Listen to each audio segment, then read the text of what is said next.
देख रहे हैं आप, आपके साथ मैं हूं मानसी जायसवाल। बीबीसी की डॉक्यूमेंट्री को लेकर केंद्र सरकार किस कदर घबराई हुई है, इसका अंदाजा इसी बात से लगाया जा सकता है कि गुजरात विधानसभा में इस डॉक्यूमेंट्री के खिलाफ प्रस्ताव पेश किया गया है। जी हाँ, गुजरात विधानसभा में इस डॉक्यूमेंट्री के खिलाफ जो प्रस्ताव पेश किया गया है, उसके बाद छत्तीसगढ़ के सीएम भूपेश बघेल ने केंद्र सरकार पर निशाना साधा है और उनका साफ तौर पर कहना है कि केंद्र सरकार जो है, मोदी सरकार, वो घबराई हुई है इस डॉक्यूमेंट्री से, जिसके बाद वो इस तरह के फैसले ले रही है। तो इस तरीके का बयान छत्तीसगढ़ के सीएम अशोक गहलोत की तरफ से, माफ कीजिएगा, भूपेश बघेल की तरफ से दिया जा रहा है। तो मोदी सरकार पर उन्होंने हमला बोला और उन्होंने क्या कुछ कहा वो आपको बता देते हैं। उन्होंने कहा है कि बीबीसी की डॉक्यूमेंट्री में अगर कुछ गलत है तो कानूनी तौर पर इसके खिलाफ कदम उठाना चाहिए, मगर आप उस पर बैन लगा देंगे, छापे मारेंगे, डराने का प्रयास करेंगे तो ये उचित नहीं है। अगर गलत है तो कार्रवाई करनी चाहिए, प्रस्ताव पारित करने से क्या होता है। वहीं इस पर पलटवार करते हुए गुजरात के गृह मंत्री हर्ष संघवी ने कहा कि डॉक्यूमेंट्री सिर्फ मोदी के खिलाफ नहीं बल्कि देश के 135 करोड़ नागरिकों के खिलाफ थी। तो इस तरीके का बयान गृह मंत्री की तरफ से दिया गया। लेकिन आपको बता दें कि भारतीय जनता पार्टी पूरी तरीके से बौखलाई हुई है।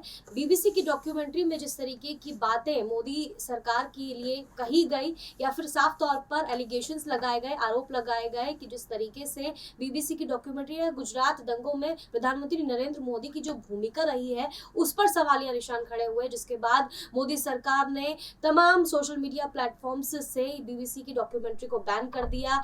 बहुत ज्यादा बवाल भी हुआ। आपने देखा कि जेएनयू में और काफ़ी जो यूनिवर्सिटीज़ है उसमें भी भारी बवाल देखने को मिला। छात्रों ने काफ़ी बवाल काटा जब वो डॉक्यूमेंट्री देखना चाह रहे थे तो उन्हें वो डॉक्यूमेंट्री देखने नहीं दी गई, बिजली काट दी गई जेएनयू में। इस तरीके का बवाल, पत्थरबाजी भी हुई एबीपी और लेफ्ट के कार्यकर्ताओं के बीच में। तो इस तरीके की चीज़ें लगातार सामने आई। उसके बाद जिस तरीके से गुजरात दंगों में प्रधानमंत्री नरेंद्र मोदी की भूमिका रही है, साफ तौर पर बीबीसी की डॉक्यूमेंट्री में ये बात कही गई कि प्रधानमंत्री नरेंद्र मोदी जो है वो सीधे तौर पर गुजरात दंगों के लिए जिम्मेदार है। ये बात साफ तौर पर डॉक्यूमेंट्री में कही गई और यही वजह है कि केंद्र सरकार जो है वो बौखलाई हुई नजर आ रही है। उनका साफ तौर पर कहना है कि प्रधानमंत्री नरेंद्र मोदी की छवि को खराब करने की कोशिश की जा रही है इस बीबीसी की डॉक्यूमेंट्री के जरिए।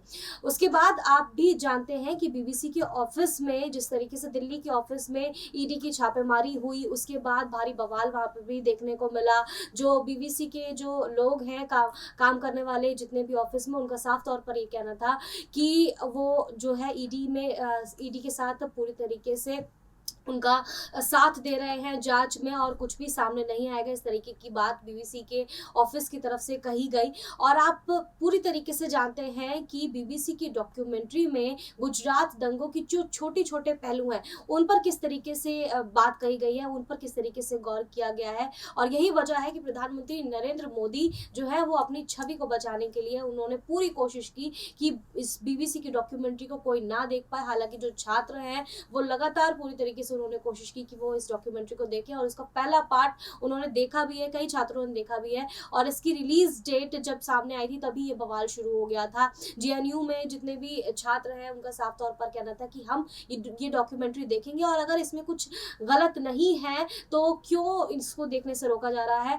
एक फिल्म ही तो है। और आप देखेंगे कि इससे पहले भी कई बार ऐसा हुआ है कि बीबीसी की डॉक्यूमेंट्री या फिर इससे पहले भी कई डॉक्यूमेंट्रीज जब रिलीज हुई है या केंद्र सरकार के खिलाफ जब कोई भी चीज, बुक या फिर किताब लिखी जाती है तो उसके बाद जिस तरीके की चीजें सामने आती हैं, केंद्र सरकार पूरी तरीके से कोशिश करती है कि जनता तक ये बात पहुंचे ना। और खास तौर पर प्रधानमंत्री नरेंद्र मोदी की जब बात आती है तो उनकी जो छवि है, जिस तरीके से जनता में उन्होंने विश्वास जताया है, तकरीबन 9 साल उनको राजनीति में हो गए हैं, माफ कीजिएगा, सरकार बनाए हुए हो गए हैं। तो उसके बाद जिस तरीके से जनता का विश्वास प्रधानमंत्री नरेंद्र मोदी को जीतने में सक्षम हुए हैं वो, तो लगातार वो कोशिश कर रहे हैं कि प्रधानमंत्री नरेंद्र मोदी की जो छवि है वो जनता के सामने वैसी की वैसी ही बनी रहे। और ख़ास तौर पर अभी 2024 के लोकसभा चुनाव भी हैं, उसमें देखना होगा कि किस तरीके की स्थिति देखने को मिलती है।